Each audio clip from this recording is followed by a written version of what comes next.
this is the time for us to let the president know, in no unconditional terms, for him to know that we are not going to allow him abdicate his responsibilities. He has a job to do, and if we have a new electoral bill, his business is to assent it. And we are not asking him, we are not begging him, we are making demands from him, because the office of the citizen is the highest office in the land.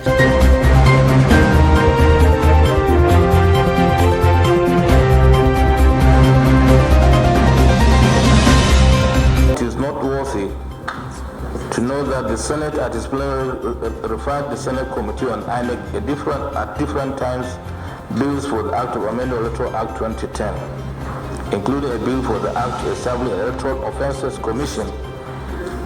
In the House of Representatives, there are also similar bills calling for various forms of Amendment Electoral Act. It will interest you to note the Electoral Umpire INEC have penciled down more than 85 requests for amendments and the new insertions, and also calls for amendments coming from the civil society and general public is even louder. All evidence of the elevated political consciousness of Nigerians and the gradual development of our democratic institutions. This must be complemented and reinforced by legislation. The advantage of the repeal of the Electoral Act 2010 is to also have all previous amendments and principal act in one piece for easy referencing. As it is today, even among legal practitioners, some of them do not know that there is a 2015 amendment of the Electoral Act 2010 signed into law by former President Goodluck Jonathan shortly before the 2015 general election.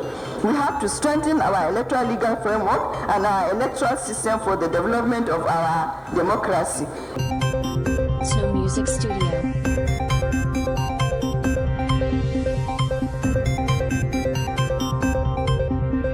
YAGA Africa provides technical support to both the Senate Committee on INEC and the House of Representatives Committee on Electoral Matters. PLAC also provides support to these committees. Our goal is to ensure that whatever the committee produces, it's something that can stand the test of time. But at this level, post the public hearing, part of the idea is to work with the committees to also include the executive. So for instance, the Office of the Attorney General of the Federation in the conversations around the bill, so that whatever bill that emanates from this process is a bill that wouldn't raise a lot of controversial or a lot of controversy and will easily get the presidential assent. Beyond that is also the push. If you listen to the presentation, my speech also asking that we have a bill at least by March 2021. The idea is it's easy. If we have a bill early from the National Assembly level, then we know that all we need to do is to focus on the president for assent.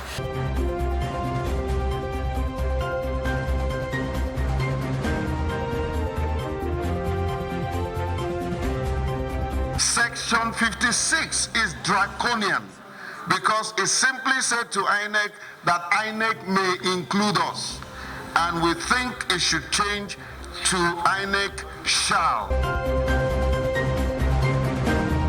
This is where our voice matters, right? Our voice matters a whole lot when we have the final draft of this bill as presented by the National Assembly, as passed by the National Assembly.